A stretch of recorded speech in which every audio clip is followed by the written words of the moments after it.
गमामायैनो दिनै बिपिएफ दोलोनि जि सरकारमोन हाग्रामा महिलारिनि दैदेननायाव थानाय जि सरकार बेखौ दिनै रायजोफोरा लोगो नांनानै बिदाय होनो थाखाय बयबो जानजि खाफ्रादों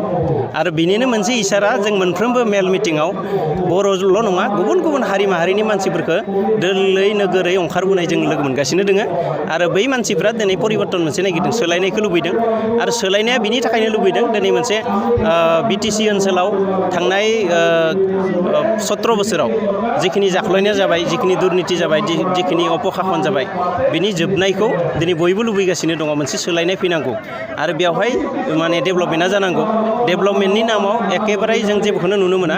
लामा जुदि बानायदोंब्ला दिनै बानायदों गाबोननो बायगोन बेबादि जों नुबाय आरो लामा जुदि बानायदोंब्ला माने ससे बानायनानै दोनबाय 20 जौखोन्दोखौ बानायबाय आरो बाखि 80 जौखोन्दोखौ जाख्ल'नानै सेस खालामनानै होबाय दा बेनिखायनो माने रायजोफोरा गमामायैनो मोनसे सोलायनायखौ लुबैमारदों आरो सागानगिरि बिथां धीरेन बर'आ बुंदों जे बेहाय माने जि कमिसन लादों बे कमिसनखौ बिथांनोबो माने खबर होनांगौमोन नाथाय बिथाङा खबर होआलासिनो दाननायखाय बियो माने प्रमद बर'खौ माने सोंखारिदों दा बे बेलायाव मा बुंदों नाय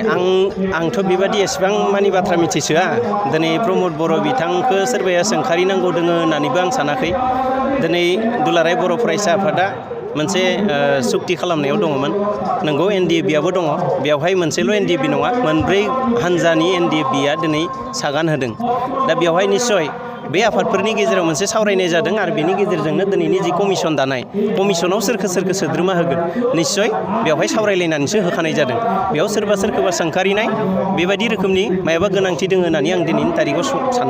साननो हायाखै आरो बाथ्राया जाहैबाय मा जोङो एकर्डनि मोनफ्रोमबो दफाफोरखौ इमप्लिमेन्ट खालामथारनांगौ मावफुंथारनांगौ बेनि सायावसो बर' रायजो राजाफ्रा दिनै बांसिन गुरुत्व होदों आरो बाथ्राया जाहैबाय मा जे बे माने एकर्डनि मोनफ्रोमबो दफाफोरखौ जेब्लानो इमप्लिमेन्ट खालामनो हागोन बेयाव एनडिएफबिनि जेंनायाबो जोबगोन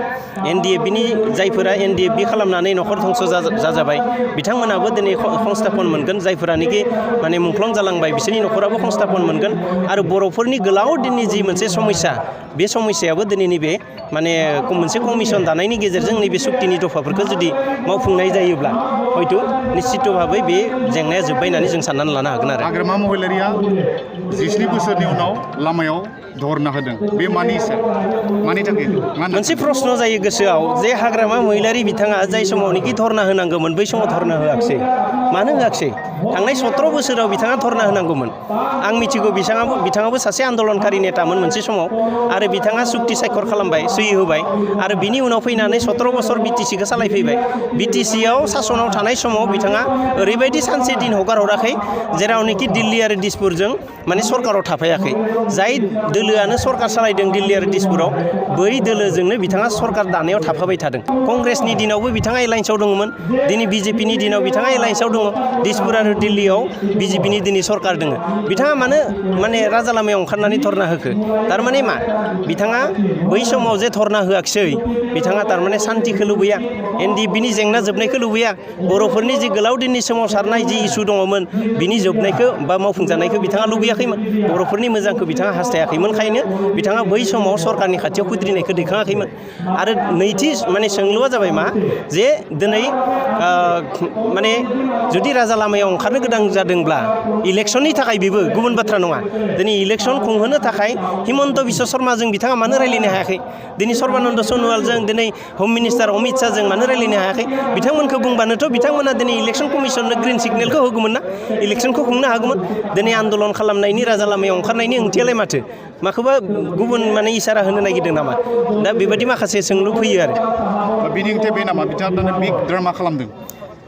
आङो मिथिया मा ड्रामा खालामदों नाथाय माने बाध्य बाधकतायाव गोग्लैनानै बिजेपिजों माने एलायन्सआव सरकार सालायबाय थादों नामा बेबादिबो सन्देह जायो आरो नङाबा मानसियाथ' ओरैनोबाबो बिराद माने 17 बोसोर पावाराव थाबोनाय मानसि आरो दिनै जे पावारनिफ्राय बियो गोजानाव थानांगौ बेखौ बिथाङा मालाबाबो लुबैया बिथाङा मिथिगौ जे इउपिपिएलनि सरकार फैयोबा बिथाङा जेलनि ओंखाम जानो थाखाय हयथ' माने रेडि जानांगोन दा बिनिखायनो बे दायनिफ्राय बारग'नो थाखाय जेरैखि जाया इलेक्सना जानांगौ आरो बिथाङा सानबाय थादों जे इलेक्सना जायोबा आङो माने थाखा फैसा बाहायनानै माबा माबि खायदा कौशल लागायनानै आं इलेक्सनाव देरहानानै सरकारखौ दानो हाफिनगोन होननानै हयथ' बिथांनियाव भुल धारना थानो हागौ नाथाय दिनैनि रायजो राजाफ्रा खौसे जाबाय दिनैनि रायजो राजाफ्रा मोनसे सोलायनायखौ लुबैदों आरो केबल मात्र UPPLखौ पावाराव लाबोनो थाखाय रायजो राजाफ्रा बयबो थिग जानानै दङ दिनै माने बे बर'ल' नङा राभाल' नङा सरनियाल' नङा आदिबासिल' नङा मोनफ्रोमबो हारिसाफ्रा दिनै BTC ओनसोलाव थानाय गासैबो हारिनि मानसिफ्रा खौसे जादों आरो मोनसे सोलायनायखौ लुबैदों बेवहाय माने UPPLनि सरकार लाबोनांगौ हाग्रामा महिलारिनि जि सरकारमोन बिनि समा 17 बोसोराव जोबनानै थांबाय आरो बिथांनि सरकार फैलिया बाइक रेलि लानायखौ आं नुवाखै लाबायबो जानो हागौ